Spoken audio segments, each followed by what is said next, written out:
మంచి మాట దానము లాంటిది, ప్రతిఫలంగా పుణ్యాన్నిస్తుంది. చెడ్డ మాట అప్పు లాంటిది, ప్రతిదిగా వడ్డీ చెల్లించి ఉంటుంది. వివరించాలి అంటే కొంచెం తెలిసిన చాలు, కానీ విమర్శించాలంటే మాత్రం పూర్తిగా తెలుసుకోవాలి. ఆశలను పెంచే పరిచయాలు 100 ఉండడం కంటే అండగా వచ్చే పరిచయం ఒక్కటి ఉండడం చాలా మంచిది. జీవితకాలం గుర్తుంచుకోవలసినవి: మనిషి యవ్వనములో డబ్బు కోసం ఆరోగ్యాన్ని పోగొట్టుకుంటాడు. వృద్ధాప్యంలో ఆరోగ్యం కోసం డబ్బును పోగొట్టుకుంటాడు. ఆరోగ్యం ఆస్తి కన్నా మిన్న, ఆరోగ్యం లేని ఆస్తి సున్నా. ఆరోగ్య విషయంలో స్వార్థంగా ఉండండి, ఆస్తి విషయంలో నిస్వార్థంగా ఉండండి. అప్పుడు అందరి మెప్పు పొందుతారు. ఎప్పుడైనా చిన్న పిల్లలు వర్షం ఎక్కడి నుండి వస్తుందని అడిగితే దేవుడు కురిపిస్తాడని కాకుండా, మనం ఒక మొక్క నాటితేనే ఒక చుక్క వర్షం వస్తుందని చెప్పండి. అప్పటి రూపాయికి తిండి దొరికేది, అందుకే నాణ్యంపై ధాన్యం బొమ్మ ఉండేది. ఇప్పటి రూపాయికి ఏమీ రాదు కనుక బొటనవేలు బొమ్మ పెట్టారు, ఆకలేస్తే చీక్కోమని. వెతుక్కుంటూ వచ్చే వాళ్లకు ఆహ్వానం అవసరం లేదు, వదిలేసి వెళ్ళే వాళ్ళని ఆపాల్సిన అవసరం లేదు. ఒక అమ్మాయి ఎవరిని పెళ్లి చేసుకుంటే జీవితాంతం హ్యాపీగా ఉంటుంది. అందంగా ఉన్న అబ్బాయి, బాగా డబ్బు ఉన్న అబ్బాయి, మంచి మనసు ఉన్న అబ్బాయి, బాగా ఆలోచించి చెప్పండి మీరే. వ్యాయామం చెయ్యడానికి సమయం లేదనే వారు భవిష్యత్తులో జబ్బులకు సమయం కేటాయించవలసి వస్తుంది. జివ్వను ఆధీనములో ఉంచుకునేవాడు యోగి, జివ్వను అనుసరించేవాడు భోగి, జివ్వకు బానిసైన వాడు రోగి.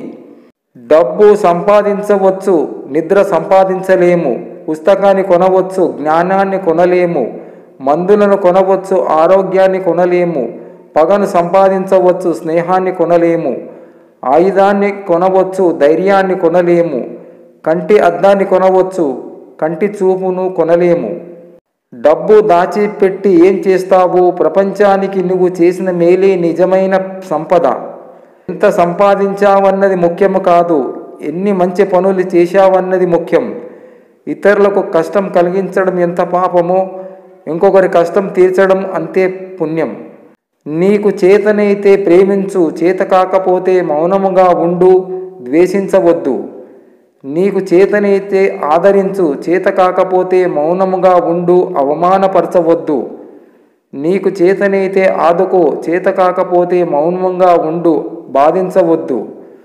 నీకు చేతనైతే ప్రోత్సహించు, చేత కాకపోతే మౌనంగా ఉండు, పోట్లాడవద్దు. నీకు చేతనైతే సాక్ష్యం ఇవ్వు, చేత కాకపోతే మౌనముగా ఉండు, సాక్ష్యం పోగొట్టుకొనవద్దు. నీకు చేతనైతే సహకారిగా ఉండు, చేత కాకపోతే మౌనముగా ఉండు, అపకారం చెయ్యవద్దు. నీకు చేతనైతే సమాధానంగా ఉండు, చేత కాకపోతే మౌనంగా ఉండు, అల్లరి చెయ్యవద్దు.